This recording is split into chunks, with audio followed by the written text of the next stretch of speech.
Since economic liberalization in the early 90s, India has moved rapidly towards globalization. The shift has radically altered the lives and aspirations of urban India, but it has not touched India's rural two-thirds in the same way. ITC's E-Chowpal demonstrates the magnitude of the business opportunity while illustrating the social impact of bringing global resources, practices and remuneration to the Indian farmer. ITC's International Business Division, IBD, buys, processes and trades agricultural commodities such as soya.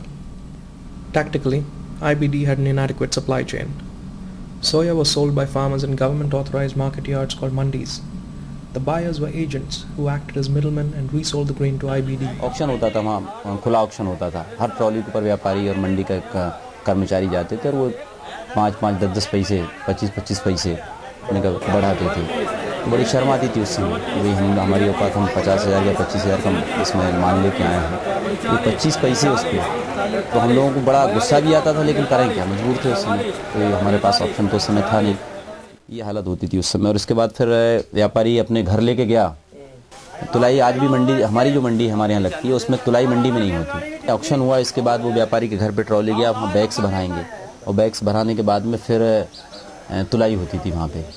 उसका हाँ cost 3 रुपये जो लगती है वो किसान को देनी पड़ती थी. इसके बाद फिर मैनुअल कांटे पे तुलाई हो रही है. तो वो अब एक बोरी तोल रहे हैं. निश्चित तौर पे 1 किलो या 1.5 किलो 2 किलो पर क्विंटल का डिफरेंस तो आई. हम लोग अगर तौल के भी ले जाएं तो भी अगर एक ट्रॉली पे अगर 2 टन हम लेके गए तो गिरी हालत में 20 किलो का डिफरेंस आना है उसमें कम वो तुलाई में. अब आप समझ सकते हैं कि कांटा, मैनुअल कांटा चल रहा है तो वो एकदम जैसा सोना तुलता है उस कंडीशन में तुलेगा नहीं. मैंने कहा ठीक है भाई, सोना थोड़ी है, ये तो चलता है, थोड़ा सा झटका लगा दिया. और बड़े परफेक्ट होते हैं हम माल, जो तुलावटी जो जिनको कहते हैं, तो थोड़ा सा झटका लगाया. अब हाँ तो भीड़ लग रही है, 25 ट्रॉलियाँ खड़ी हैं. तो किसान सोच रहा है जितनी जल्दी फुर्सत हो चलता बने. तो इस तरह किसान को बहुत नुकसान होता था. तुलाई हो गई, इसके बाद पैसे के लिए बैठा है. 20,000 का माल हुआ, ये 5,000 रुपये ले जा, 8 दिन बाद आके ले जाना बाकी पैसा. ऐसे होता ही आज भी ये हो रहा है. ऐसा नहीं आज भी ऐसा हो रहा है. ये हालत होती थी पहले. The first leg of the solution is the E-Chowpal, a web-connected PC run by a local farmer called the Sanchalak. Here farmers can access the IBD rate along with the going rates at several nearby mandis, thus eliminating information asymmetry and allowing the farmer an empowered choice.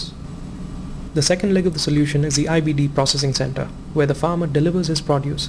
इससे master test हो जाता है, उस हिसाब से भाव तय करके हम लोग एक पर्ची यहाँ से सैंपल लेके किसान यहाँ आएंगे और यहाँ से वो पर्ची हम लोग इसमें टेस्ट करके तो वहाँ कोई परेशानी नहीं है. मैनुअल कांटा है, इलेक्ट्रॉनिक तौल कांटे पे तुलाई होती है. एकदम पूरा तुलाई हो गया, पूरा ट्रॉली खाली हो गया, पूरा पैसा किसान ने लिया. मुश्किल से पूरे प्रोसेसिंग में 1 घंटा ज़्यादा से ज़्यादा किसान का खर्च होता है. अच्छा, कैसे क्वेश्चंस आते हैं फार्मर से ज़्यादातर तो आज वेदर के और रेट का ज़्यादा रहता है.